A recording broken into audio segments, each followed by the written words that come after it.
Assalamualaikum warahmatullahi wabarakatuh. Perkenalkan, nama saya Sada Ukur Barus, MKep dari Stikes Budi Luhur Cimahi.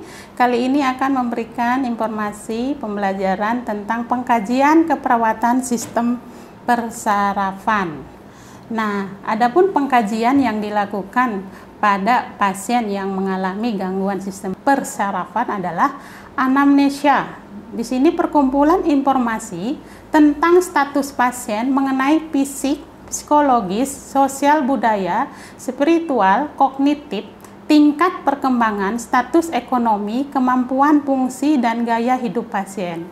Yang kedua adalah kita harus mengkaji identitas pasien yang terdiri dari nama, usia, jenis kelamin, pendidikan, pekerjaan, suku bangsa. Karena di dalam jurnal salah faktor yang terjadinya penyakit sistem persarafan adalah misalnya ada di jenis kelamin, usia, dan lain-lain.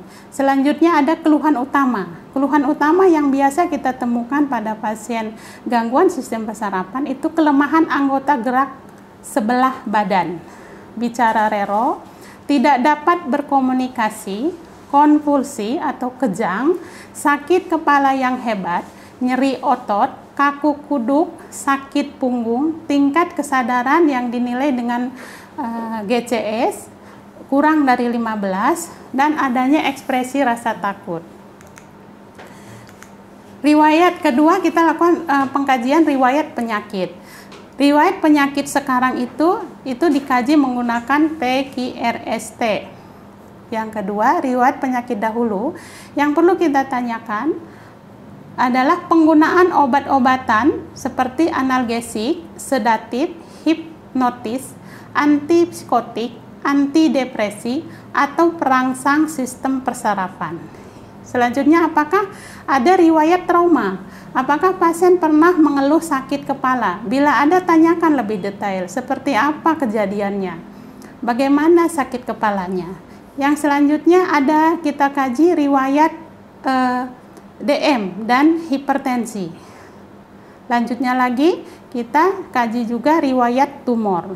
Pernahkah pasien itu mengalami atau menderita penyakit tumor? Lanjut lagi kita masuk ke pemeriksaan fisik sistem persarafan.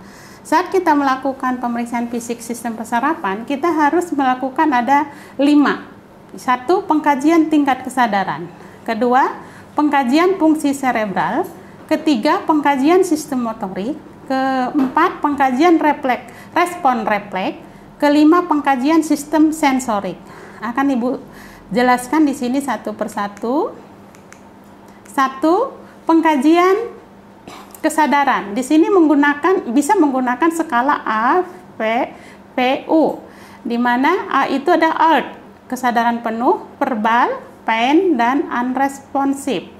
Yang kedua, menggunakan tingkat kesadaran konvensional yang terdiri dari kompos mentris, somnolens, stupor atau sopor, koma ringan atau semi koma, bisa koma dalam, dan komplit.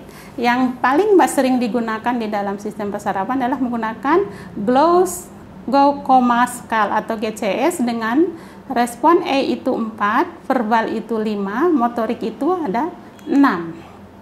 Di sini akan dijelaskan bagaimana cara menilai tingkat kesadaran secara Glasgow Coma Scale, yaitu dengan mengevaluasi respon motorik, verbal, dan membuka mata. Membuka mata atau E itu spontan itu nilainya 4. Dengan perintah itu nilainya 3. Dengan nyeri itu 2. Tidak berespon itu 1.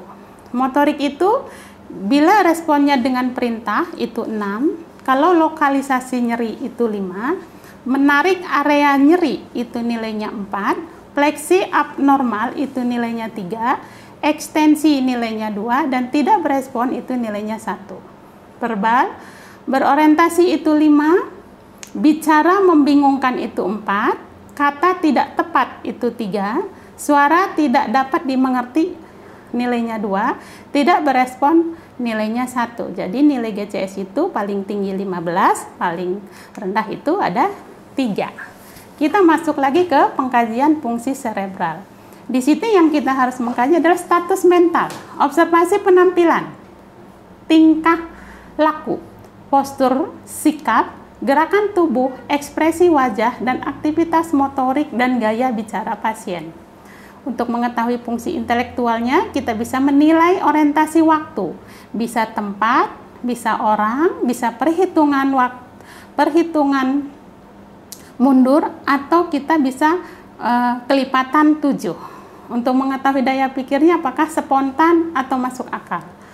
Dan status emosionalnya bagaimana, apakah dia peka, pemarah, cemas, apatis, atau euforia. Untuk persepsinya kita kaji daerah spesifik kortikalnya tentang agnosia, auditori, dan taktil visual. Kemampuan motorik, kita kaji keterampilan motoriknya. Untuk kemampuan bahasa, komunikasi verbal dan bahasa tulisan, itu bisa terjadi apesia atau tidak mampu memahami lisan dan tulisan. Oke, lanjut lagi.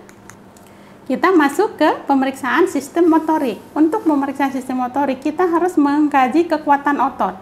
Di sini untuk mengkaji kekuatan otot, kita akan melakukan yang dikatakan kontraksi maksimal itu 5, kekuatan sedang itu 4, mengatasi gravitasi. Jadi tangannya itu kalau misalnya dia kontraksi ada maksimal 5, kalau misalnya kekuatannya ada sedang 4, mengatasi gravitasi itu 3, mampu menggerak tapi tidak mengatasi, jadi dia langsung jatuh itu 2, kontraksi minimal itu 1, dan tidak mampu sama sekali itu nilainya 0. Dan bisa juga kita menilai dengan keseimbangan dan koordinasi. Di sini kita bisa melakukan gerak cepat atau selang-seling atau tunjuk ke hidung. Jadi pasiennya suruh tunjuk ke hidung, atau bisa dilakukan dengan tes Romberg untuk mengetahui keseimbangannya. Selanjutnya kita melakukan pengkajian refleks. Refleks yang kita kaji di dalam sistem persarapan ada namanya refleks bicep, ada refleks triceps, ada refleks brachioradialis, ada refleks patella, ini ada refleks ankle, ada refleks kontraksi abdominal, ada refleks Babinski. Semua ini untuk mengetahui apakah dia respon reaksinya seperti apa untuk pasien-pasien sistem persarapan. Lalu kita lagi pemeriksaan sensorik. Pemeriksaan sensorik itu dilakukan sensasi taktil. Ada sensasi nyeri dan suhu, ada vibrasi dan propriosepsi, merasakan posisi dan integrasi sensasi.